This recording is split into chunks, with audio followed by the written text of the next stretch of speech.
Assalamualaikum warahmatullahi wabarakatuh. Perkenalkan, nama saya Nur Salsabila, mahasiswi dari Universitas Muhammadiyah Makassar, Prodi PG PAUD, Fakultas FKIP Angkatan 2023. Alhamdulillahi Rabbil Alamin.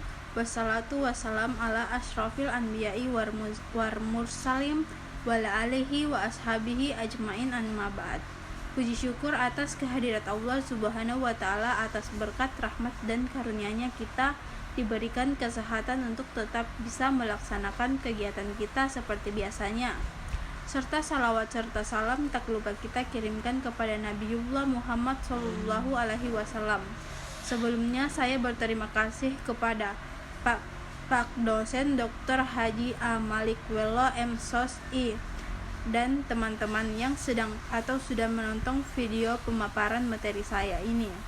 Dan tujuan pembuatan video ini untuk memenuhi salah satu tugas kuliah saya.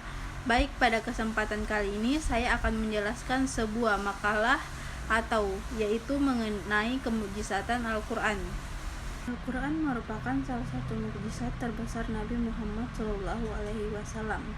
Di dalamnya tersusun dengan gaya bahasa yang indah. Setiap yang membaca akan menjadi tenang dan setiap yang mendengar akan beroleh pahala. Alangkah besarnya rahmat Tuhan dengan menurunkan Al-Quran. Bisa membantu umat Islam ke arah jalan yang benar dan menjadikan panduan agar hidup senantiasa diberkati Al-Quran. Memperkenalkan dirinya antara lain sebagai petunjuk bagi manusia agar ia keluar dari kegelapan. Untuk memahami ayat-ayat Al-Quran perlu dilakukan antara lain adalah melalui penafsiran. Upaya penafsiran berkembang dari zaman ke zaman sehingga mendapat tempat bagi para ulama dan cendekiawan muslim. Sesudahnya, antara mukjizat terbesar Al-Quran adalah dari segi aspek bahasanya. Dan Muhammad Al-Ishabuni mengakui bahwa gaya bahasa Al-Quran banyak membuat orang Arab saat itu kagum dan terpesona. Adapun rumusan masalahnya adalah: pertama, apa pengertian mukjizat Al-Quran? Kedua, bagaimana bentuk mukjizat Al-Quran? Ketiga, bagaimana pendapat ulama tentang kemukjizatan Al-Quran? Pengertian mukjizat Al-Quran. Dalam Kamus Besar Bahasa Indonesia dijelaskan bahwa kata mukjizat diartikan sebagai kejadian atau peristiwa yang sukar dijangkau oleh kemampuan akal manusia. Kata mukjizat terambil dari bahasa Arab ajasa, yang berarti melemahkan atau menjadikan tidak mampu. Sedangkan kata ajasa itu sendiri berasal dari kata ajasa, yang berarti tidak mempunyai kekuatan atau lemah. Pelakunya yang melemahkan dinamai mukjiz, dan bila kemampuan yang melemahkan pihak lain amat menonjol sehingga mampu membungkam lawan, maka dinamai mukjizat. Bentuk mukjizat Al-Quran. Para penulis ilmu Al-Quran pada umumnya melihat bahwa kemujizatan Al-Quran terletak pada susunan kalimatnya yang sangat indah dan atraktif, pemilihan bahasanya yang bagus-bagus, serta penempatan kata-katanya yang terdapat berimbang. Beberapa bentuk kemujizatan Al-Quran adalah sebagai berikut. Gaya bahasa Al-Quran banyak membuat orang Arab saat itu kagum dan terpesona. Kehalusan ungkapan bahasanya membuat banyak manusia masuk Islam. Kedua, susunan kalimat. Kendati pun Al-Quran, hadis Qudsi, hadis Nabawi sama-sama keluar dari mulut Nabi, uslub atau style atau susunan bahasanya sangat jauh berbeda. Uslub bahasa Al-Quran jauh lebih tinggi kualitasnya bila dibandingkan dengan dua yang lainnya. 3. Hukum ilahi yang sempurna. Al-Quran menjelaskan pokok-pokok akidah, norma-norma keutamaan, sopan santun, undang-undang ekonomi, politik, sosial, dan kemasyarakatan, serta hukum-hukum ibadah. 4. Menceritakan yang gaib. Segolongan ulama yang lain menyatakan bahwa keijazan Al-Quran ialah dalam mengabarkan hal-hal yang gaib yang hanya diperoleh dengan jalan wahyu. Urusan-urusan yang telah lalu yang tidak diterangkan oleh seorang ummi yang tidak mempelajari kitab-kitab yang telah diturunkan kepada umat-umat yang telah lalu dan tidak pula bergaul dengan ahli kitab. 5. Isyarat ilmiah. Al-Quran sebagai mukjizat Nabi Muhammad SAW yang abadi. Allah Subhanahu wa Ta'ala mengistimewakan Nabi kita Muhammad SAW dengan bekal mukjizat yang luar biasa, yaitu Al-Quranul Karim. Ia adalah nur ilahi dan wahyu samawi yang diletakkan ke dalam lubuk hati nabinya sebagai Quranan Arabian, bacaan berbahasa Arab yang mulus dan lempang. Ia membacanya sepanjang malam dan siang. Di satu sisi, Al-Quran adalah mukjizat terpenting bagi Nabi SAW dan dalil terbaik bagi kenabian beliau. Mukjizat agung ini memiliki keistimewaan atas seluruh mukjizat karena memiliki 1. Keabadian dan kesinambungan selalu hadir di tengah umat manusia dan di sepanjang sejarah mereka atau manusia menjadi saksi kemukjizatan Al-Quran. Hal ini berbeda dengan seluruh mukjizat lain yang diturunkan untuk zaman tertentu saja, terbatas oleh zaman. Kedua, tidak terbatas oleh tempat. Dimanapun dan kapanpun Al-Quran ada akan tampak kemukjizatannya bagi semua orang. Ketiga, di samping sebagai mukjizat dan bukti kenabian, Al-Quran juga merupakan program hidup dan sumber petunjuk.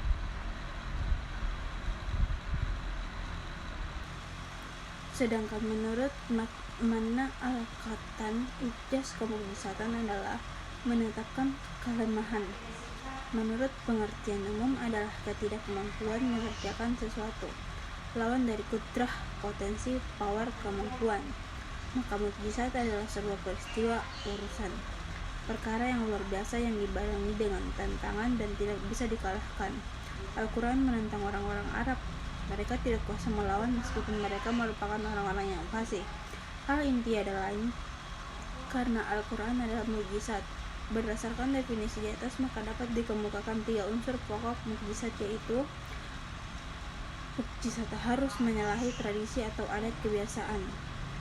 Kedua, mukjizat harus dibarengi dengan perlawanan. Dan ketiga, mukjizat tidak terkalahkan. Isyarat ilmiah. Isyarat ilmiah banyak sekali yang ditemukan dalam Al-Quran. Misalnya, cahaya matahari bersumber dari dirinya sendiri. Kedua, kurangnya oksigen pada ketinggian dapat menyesakkan napas. Hal itu disyaratkan oleh Allah dalam surat Al-An'am surat ayat 125. Perbedaan sidik jari manusia sebagaimana diisyaratkan oleh Allah. Ketiga, masa penyusutan ideal dan masa kehamilan minimal sebagaimana diisyaratkan oleh Allah. Pendapat ulama tentang kemukjizatan Al-Quran. Dalam ilmu kalam, terjadi perbedaan pandangan para ulama tentang apakah Al-Quran itu merupakan makhluk atau bukan. Hal itu juga mendasari perbedaan pendapat mengenai mukjizat Al-Quran. Pendapat mereka terbagi menjadi beberapa ragam, antara lain: pertama, Abu Ishaq Ibrahim al-Nizam dan pengikutnya dari kaum Syiah berpendapat bahwa kemujizatan Al-Quran adalah dengan cara sirfa. Maksudnya ialah bahwa Allah memalingkah orang-orang Arab yang menentang Al-Quran, padahal sebenarnya mereka mampu untuk menghadapinya. Pendapat ini merupakan pendapat yang salah. Kedua, Imam Al-Qurtubi dalam tafsirnya Al-Jami'i Ahkamil Quran menyebutkan 10 segi kemujizatan Al-Quran. Sementara Al-Sarkani dalam kitabnya Manahilul Irfan mencatat 14 segi kemujizatan Al-Quran 17. Perbedaan pendapat ulama di atas diketahui sesuai dengan kemampuan mereka masing-masing. Jadi bukan berbeda dalam menentukan batasan-batasan kemujizatan Al-Quran. Karena aspek-aspek kemujizatan Al-Quran tidak hanya terbatas pada aspek-aspek tertentu yang mereka sebutkan. Demikian berbagai pandangan ulama mengenai kemujizatan Al-Quran. Sebenarnya peninjauan hal itu hanya berdasarkan keilmuan yang mereka miliki. Perbedaan itu disebabkan oleh keilmuan yang mereka miliki berbeda-beda antara satu ulama dengan ulama yang lain. Baik, mungkin itu saja pemaparan dari materi yang bisa saya sampaikan mengenai kemujizatan Al-Quran. Adapun kesimpulan dari keseluruhan materi adalah mukjizat adalah sebuah peristiwa, urusan perkara yang luar biasa, yang dibarengi dengan tantangan dan tidak bisa dikalahkan. Al-Quran menentang orang-orang Arab. Mereka tidak kuasa melawan meskipun mereka merupakan orang-orang yang fasik. Hal ini tiada lain karena Al-Quran adalah mukjizat. Terdapat 3 unsur mukjizat, yaitu mukjizat harus menyalahi tradisi atau adat kebiasaan, mukjizat harus dibarengi dengan perlawanan, dan mukjizat tidak terkalahkan. Allah Subhanahu wa Ta'ala mengistimewakan Nabi kita Muhammad SAW dengan bekal mukjizat yang luar biasa, yaitu Al-Quranul Karim. Al-Quran adalah mukjizat terpenting bagi Nabi SAW dan dalil terbaik bagi kenabian beliau.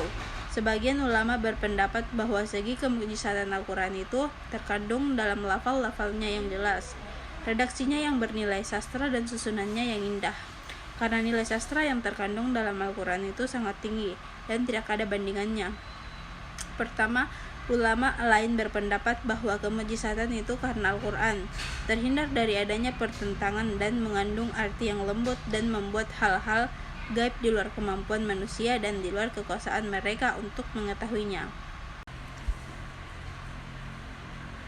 Mungkin itu saja teman-teman sekalian. Apabila ada penyampaian kata yang tidak sesuai, saya pribadi minta maaf. Billahi fisabilillah haq fastabiqul khairat. Wassalamualaikum warahmatullahi wabarakatuh.